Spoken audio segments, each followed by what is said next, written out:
is an evil spirit in Chinese legend known for its monumental and insatiable greed.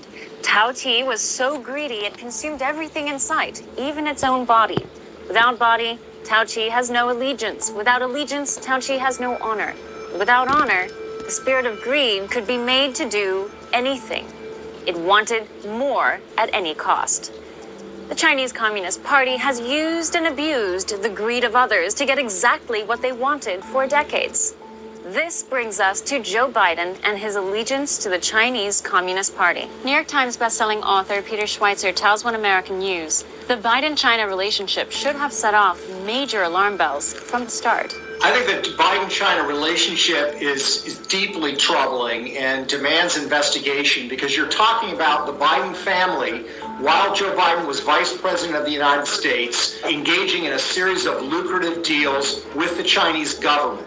Not with Chinese companies, not with American companies in China, but with the Chinese government. And these deals happened precisely at the time that Joe Biden was the point person on policy towards China. Legendary mob buster and New York mayor and attorney Rudy Giuliani has taken down a good number of mob families in his day. But the Biden family, says Giuliani, crosses every acceptable boundary imaginable. The egregious conduct, which gets close to treason, is in China. You should understand it's not just one transaction. There are many transactions in China. Hunter Biden was doing a lot of business with China while his father was negotiating for the United States on very, very sensitive issues of national security. I mean, they got a good deal. They paid and they got what they wanted. And Joe sold out the United States. No surprise. In his nearly 50 years as a politician, Biden seems to have always had a special place for the Chinese communist regime. You can't get tough on China. They'll sue him. They'll want their money back. They've invested a lot of money in the Biden family. China's not so stupid as to think that money went to Hunter Biden. They know that was to bribe Dad to get him on their side. Let me be clear. I believed in 1979 and said so, and I believe now that a rising China is a positive development, not only for the people of China, but for the United States and the world as a whole. China has imposed the most intrusive system of surveillance the world has ever seen and has detained 1 million people for forced indoctrination. Can I ask you why people are kneeling, blindfolded and shaven and being led to trains in modern China? What is going on there? I do not know where you'll get this videotape. 50 years from now, our great-grandchildren will look back and say, what a beautiful history we wrote together. A team of Chinese spies was stealing American inventions and costing a lot of American jobs. The Chinese seem to feel, why build it if you can just steal it? China is going to eat our lunch? Come on, man. In an op-ed a mere 2 seasons before America would go to the polls and vote for their president, Joe Biden penned an editorial published by Foreign Affairs and commits a complete about-face on China.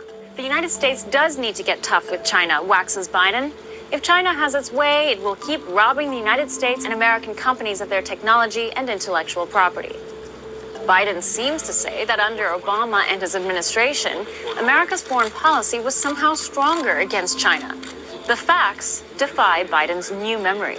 He took a very soft posture towards China, continues to today. He does not view them as a threat. He does not view them as a rival. He thinks their economic rise is good for the United States. That puts him in a unique position compared to just about anybody else on the national stage. And I believe it's directly tied to the commercial and financial relationship that his family has with the Chinese government. Between 2012 and 2015, China's aggression in the South China Seas was coming to an undeniable boiling point. President Obama appointed Joe Biden point man to the South China Seas, sending him to the Chinese to alleviate the tense situation.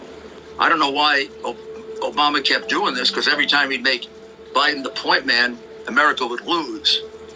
But he once again sent him there to try to get them to calm down on the islands, and to try to lower tariffs.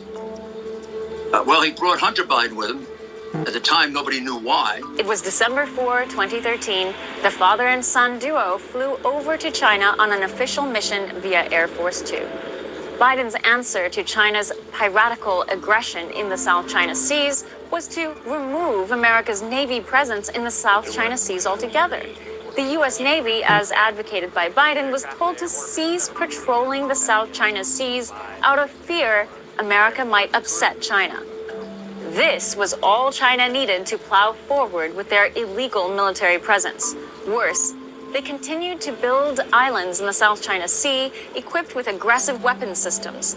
Joe Biden's visit in China ended in failure. Giuliani points to an odd timeline, and despite the failure of Biden's trip, Biden seemed happy upon leaving. After 8 days, Joe was a miserable failure for the U.S. Actually, China further militarized the islands and raised tariffs. But he left smiling, strangely. Probably smiling because 8 days later, Hunter got a commitment of $1 billion to his pathetic private equity fund. This is where things get dicey. Hunter Biden's private equity fund, Rosemont Seneca, strikes a deal. A $1 billion commitment from none other than the China Bank, one of the biggest state-owned banks controlled by the Chinese Communist. It's been almost 24 years since its release. Back in the day, the game was all the craze. Many people skipped meals to save money, just so they could get their hands on the game earlier.